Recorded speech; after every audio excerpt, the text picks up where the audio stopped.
आज हम जिस एक्सपेरिमेंट के बारे में पढ़ेंगे वो है to investigate the relationship between specific energy and depth of flow.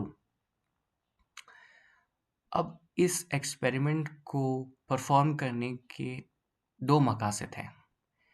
एक ये है कि हम लोग चाहते हैं कि देखें कि स्पेसिफिक एनर्जी कैसे वेरिएट करता है जब हम डेप्थ ऑफ फ्लो को चेंज करते हैं।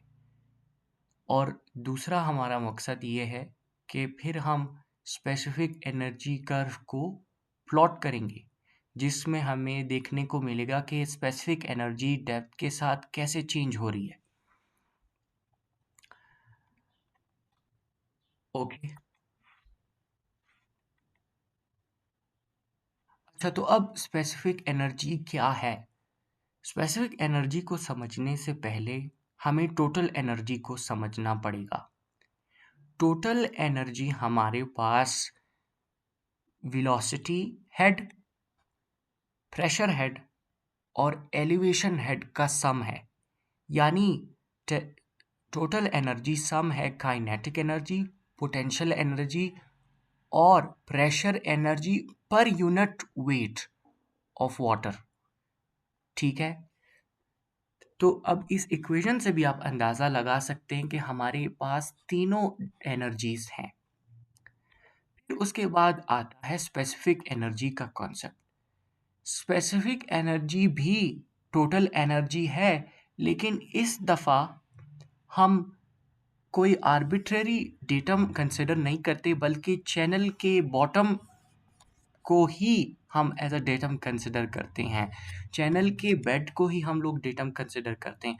जब हम इसको अपना रेफरेंस पॉइंट या डेटम कंसिडर करेंगे, तब हमारे पास ये जो z टर्म है ये ज़ीरो हो जाएगा। तो हमारे पास स्पेसिफिक एनर्जी बराबर है वेलोसिटी हेड के plus depth of the flow के। ठीक है, ये हो गया स्पेसिफिक एनर्जी। नेक्स्ट, अब हम एक बार एक्सपेरिमेंट से पहले देख लेते हैं कि स्पेसिफिक एनर्जी कर्व जो है या E वर्सेस Y कर्व जो है वो कैसे दिखता है। तो अब ये ब्लू लाइन जो है ये हमारे पास स्पेसिफिक एनर्जी कर्व को शो कर रहा है। रेड लाइन हमारे पास काइनेटिक एनर्जी है और येलो लाइन हमारे पास पोटेंशियल एनर्जी है। ऑब्वियसली हमें पता है कि जैसे जैसे डेप्थ ऑफ वाटर इंक्रीज होगा हमारे पास पोटेंशियल एनर्जी भी इंक्रीज होगी। काइनेटिक एनर्जी हमने पढ़ा है इक्वेशन ऑफ कंटिन्यूटी में कि जब आप एरिया ऑफ फ्लो बढ़ाते हो तब वेलोसिटी डिक्रीज होती है, और जब आप एरिया ऑफ फ्लो कम करते हो तब हमारे पास वेलोसिटी इंक्रीज होती है। या इसको हम लोग दूसरी तरह भी देख सकते हैं कि वेलोसिटी आप जब इंक्रीज करते हो तब एरिया ऑफ फ्लो डिक्रीज करता है, और जब आप वेलोसिटी डिक्रीज करते हो तब एरिया इंक्रीज करता है। इसलिए आप देख सकते हो कि हमारे पास चूंकि चैनल विड्थ कांस्टेंट है, तो डेप्थ को जैसे जैसे हम लोग कम कर रहे हैं तो हमारे पास काइनेटिक एनर्जी बढ़ रही है डेप्थ को कम करने से, और डेप्थ को ज़्यादा करने से काइनेटिक एनर्जी कम हो रही है। उसके बाद हम लोग देख लेते हैं स्पेसिफिक एनर्जी कर्व को। स्पेसिफिक एनर्जी कर्व आप लोग देख सकते हो कि ये पैराबोलिक कर्व है। ठीक है, यानी एक एक पॉइंट पे एक स्पेसिफिक एनर्जी हमारे पास दो पॉइंट्स पे मिल रही है। अगर आप H1 और H2 को ज़रा गौर से देखो तो आपको ये देखने को मिलेगा कि हमारे पास H1 डेप्थ पे भी वही स्पेसिफिक एनर्जी है और H2 डेप्थ पे भी वही स्पेसिफिक एनर्जी है। इन दो डेप्थ को अल्टरनेट डेप्थ कहते हैं, और इन दो डेप्थ पे आपको सेम स्पेसिफिक एनर्जी मिलेगी, और जो क्रिटिकल हेड है उस पे आपको मिनिमम स्पेसिफिक एनर्जी मिलेगी। ठीक है, अब आप अगर इस ग्राफ को देखो अगर मैं y एक्सिस के रिस्पेक्ट में, y एक्सिस के रिलेटिव अगर मैं इस कर्व का स्लोप मालूम करना चाहूँ मिनिमम पॉइंट पे, तो वो स्लोप ज़ीरो होगा। और इसी स्लोप को ज़ीरो कंसिडर करके हम आगे जाके मिनिमम स्पेसिफिक एनर्जी को डिराइव कर सकते हैं और क्रिटिकल डेप्थ को भी डिराइव कर सकते हैं। अच्छा, अब इस एक्सपेरिमेंट को परफॉर्म करने के लिए हमें क्या चीज़ें चाहिए? पहले तो हमें एक लेबोरेटरी फ्लूम चाहिए जिसमें मैनोमीटर्स इंस्टॉल्ड हो, जिसके स्लोप को हम लोग एडजस्ट कर सके, और हमें फ्लो अरेंजमेंट भी ज़रूरी है जिसकी मदद से हम लोग चैनल में एक कांस्टेंट फ्लो डेवलप करेंगे। उसके अलावा हमें हुक या पॉइंट गेज की ज़रूरत होगी जिसकी मदद से हम मुख्तलिफ पॉइंट्स पे डेप्थ ऑफ वाटर मेजर करेंगे।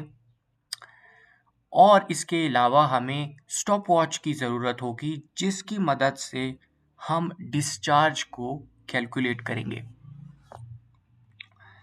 अब अब हमें स्पेसिफिक एनर्जी निकालने के लिए एक्चुअल इक्वेशन को थोड़ा सा मैनिपुलेट करना पड़ेगा, थोड़ा सा चेंज करना पड़ेगा, क्योंकि हम लोग वेलोसिटी डायरेक्टली नहीं निकाल सकते।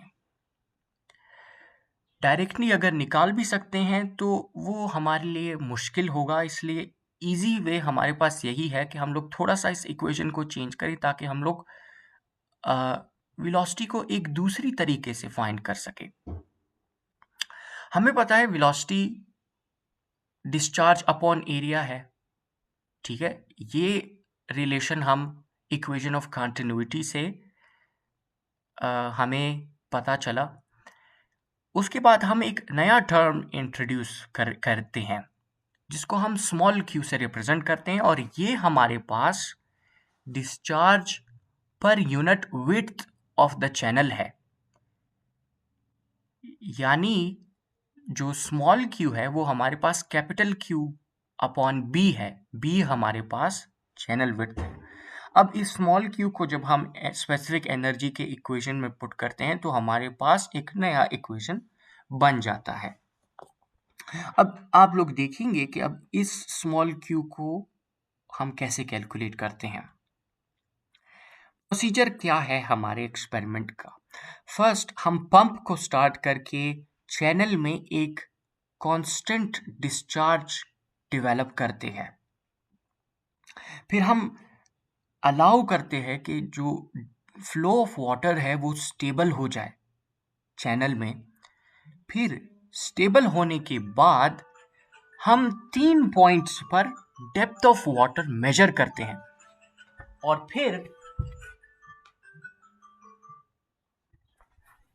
फिर उन 3 पॉइंट्स का हम लोग एवरेज लेके हम डेप्थ ऑफ फ्लो कैलकुलेट करते हैं। ये हमारे पास अरेंजमेंट है। आप लोग देख सकते हैं कि हमारे पास एक पंप है जिसकी मदद से हम लोग फ्लो डेवलप करेंगे चैनल में। पॉइंट गेज हमारे पास लगा हुआ है जिससे हम लोग डेप्थ ऑफ वाटर मेजर करेंगे। फ्लो मीटर भी एक इंस्ट्रूमेंट है जिससे हम डिस्चार्ज मालूम कर सकते हैं, बट अगर फ्लो मीटर ना भी हो तो हम डिस्चार्ज कैसे मालूम करेंगे वो अभी हम आगे स्लाइड्स में देखेंगे। और अभी नेक्स्ट स्टेप हमारे पास क्या है, क्योंकि हम सिर्फ एक डेप्थ ऑफ फ्लो की मदद से ग्राफ प्लॉट नहीं कर सकते, तो हमारे पास डिफरेंट फ्लो डेप्थ्स होने चाहिए, और उन डिफरेंट फ्लो डेप्थ्स पे हमारे पास क्या एनर्जी है वो हमारे पास जब होंगी तभी हम प्लॉट कर सकेंगे स्पेसिफिक एनर्जी कर्व को। तो हम क्या करेंगे कि हम स्लोप ऑफ द फ्लूम को चेंज करेंगे बार बार। ये प्रोसेस हम लोग रिपीट करते जाएंगे। स्लोप चेंज करेंगे, फिर उसी तरह 3 डेप्थ्स मेजर करेंगे, एवरेज निकालेंगे, और फिर डिस्चार्ज कैलकुलेट। डिस्चार्ज हमारे पास कांस्टेंट रहेगा, इसलिए जब आप एक मर्तबा डिस्चार्ज कैलकुलेट कर लो, बार बार आपको डिस्चार्ज कैलकुलेट करने की ज़रूरत नहीं। तो इसी तरह हम लोग मुख्तलिफ स्लोप्स पे जब हम स्लोप चेंज करेंगे तो उससे डेप्थ ऑफ फ्लो चेंज होगा, यानी हमारे पास मुख्तलिफ डेप्थ्स ऑफ फ्लो आ जाएंगे और फिर उन डेप्थ्स ऑफ फ्लो के रिलेटिव हम लोग एनर्जी कैलकुलेट करेंगे और फिर हम अपने वैल्यूज़ को एक ग्राफ पर प्लॉट करेंगे। अब जो स्मॉल क्यू है, लाइक आई सेड कि एक तो हम फ्लो मीटर की मदद से हम लोग डिस्चार्ज कैलकुलेट कर सकते हैं, ना भी हो तो हमें पता है कि स्मॉल क्यू हमारे पास डिस्चार्ज पर यूनिट विड्थ है और डिस्चार्ज हमारे पास वॉल्यूम ओवर टाइम है। ठीक है, तो हम क्या करेंगे, हमारे पास जो एपरेटस में टैंक है, ठीक है, उस टैंक का जो हमें एरिया अगर प्लान व्यू से देखें तो हमारे पास जो एरिया होगा टैंक का वो हम लोग किसी टेप मेजर से कैलकुलेट कर सकते हैं। उसके अलावा डेप्थ ऑफ फ्लो हम लोग मेजर करेंगे, यानी स्टॉप वॉच ऑन करेंगे, ठीक है, और फिर एक स्पेसिफिक इंटरवल ऑफ टाइम में लेट्स से 20 सेकेंड्स, 20 सेकेंड्स में डेप्थ ऑफ वाटर कितना राइज करता है वो हम नोट करेंगे और वो हमारे पास एज होगा। फिर हम इस एरिया और एज को मल्टीप्लाई करके टाइम पे जब डिवाइड करेंगे तो हमारे पास डिस्चार्ज आ जाएगा। इसी तरह लेट्स से कि हम लोग हमारा जो चैनल विड्थ है वो 0.3 मीटर्स है, डिस्चार्ज हमने कैलकुलेट किया वो ये वो 0.015744 क्यूबिक मीटर पर सेकेंड है और इसी तरह हमारे पास फिर स्मॉल क्यू की भी वैल्यू आ जाएगी।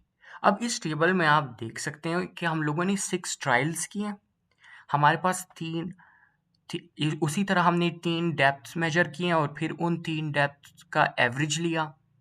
फिर इस y वैल्यू को और q वैल्यू जो हमने कैलकुलेट किया है स्मॉल q, उसको जब हम स्पेसिफिक एनर्जी इक्वेशन में पुट करेंगे तो हमारे पास 6 वैल्यूज ऑफ स्पेसिफिक एनर्जी आ जाएंगी।